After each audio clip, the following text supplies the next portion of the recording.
For today's video, I'm going to be planting some pumpkin and watermelon seeds to participate in a gardening contest I learned about on a live stream. This is Mary's Heirloom Seeds to Grow a Giant Watermelon and Grow a Giant Pumpkin contest. I'm going to be growing 2 varieties of pumpkin and 1 variety of watermelon for this contest. I'm going to be growing pumpkin Big Max, Georgia rattlesnake watermelon, and Dill's Giant Atlantic pumpkin. Dill's Atlantic Giant pumpkin. I have never grown any of these varieties before, so let me show you where we're going to plant them. Here is my new and improved vegetable garden. It's not quite finished, but it's mostly done. I have a second Dollarama greenhouse set up, and that is where I'm going to be planting my rattlesnake watermelon.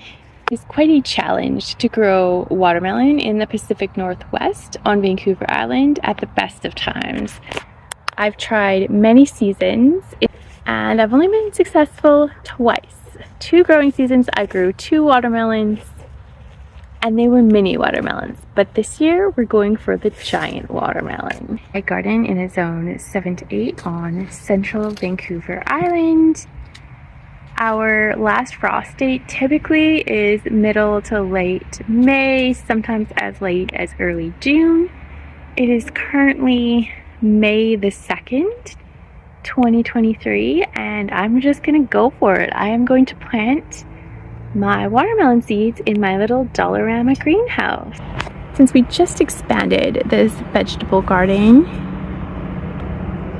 a few days ago, I moved a bunch of original soil into this new section that used to be grass, or is grass underneath, and then I wanted to mend with a little more nutrition because I've moved everything around so much. So aside from my own compost, I needed to add more actual soil or manure or compost because the soil level was a little too low after moving my soil around. So I bought some manure. So I've amended my planting area with some different manure and compost. I have a mixture of 3 different blends. We have a triple blend, peat moss, composted manure, and humus. And I did notice it doesn't say anywhere on the bag what type of manure this is. It is mystery manure. And next we have sea compost, which is peat, seaweed, and shellfish. This is a different type of sea soil than I typically have been using in the past. I've never used this variety before, so we'll see how it goes.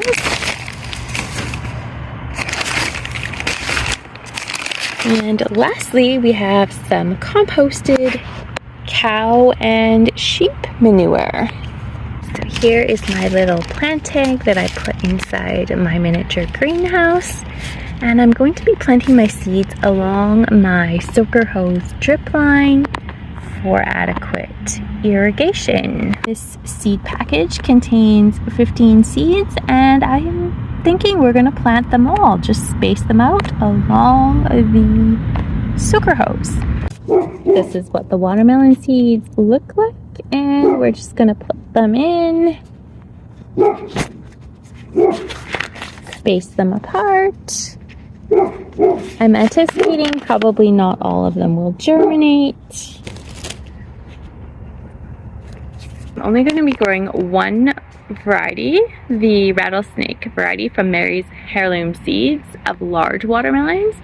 And I am going to attempt to grow some mini watermelons again just because I absolutely love watermelon, but no other large ones. So the mini ones are going to go in a different area of the garden, but only that one section of soaker hose is going to have my giant watermelon seeds. Now we are in a different quadrant of the vegetable garden, and what you are looking at is the location where I'm going to be planting my pumpkins. I'm going to do half of the soaker hose with one variety and half with the other.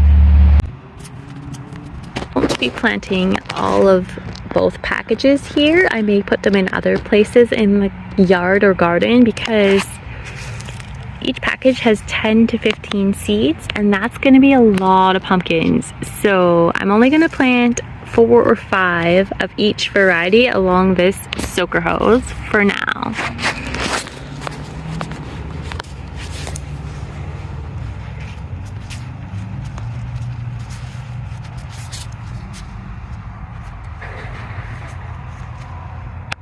Oh, we've got a little insect friend who has come to see us.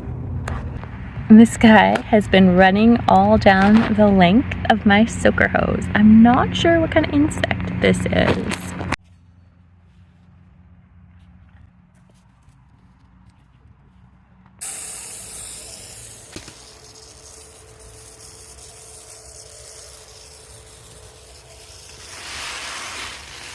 Here is one of the trellises I just constructed with some old branches.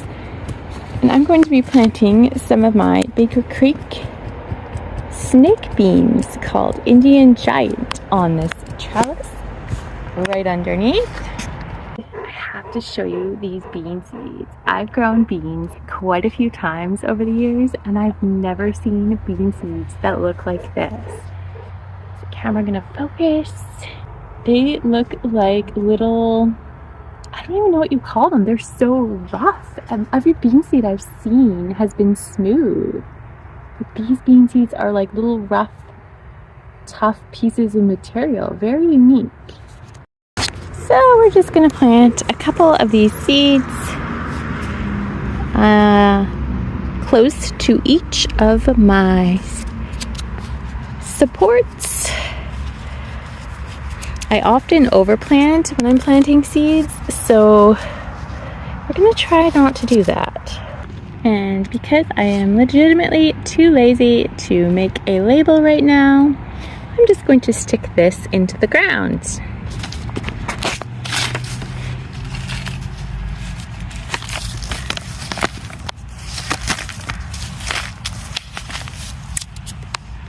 There we go, all planted up. We're in another quadrant of the garden now. I'm going to be planting cucumbers on this trellis system.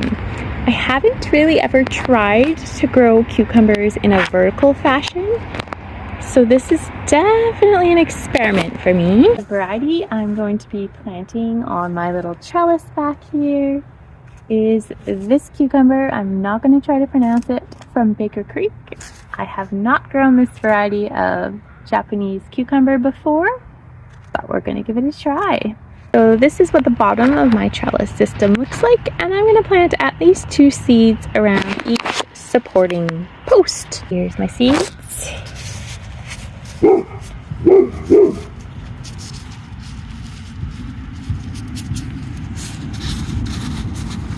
Now we're headed to the far new section of the garden that used to be grass. And I have one more trellis in this section. I'm going to be planting the cucumber Tokyo Green along these support poles.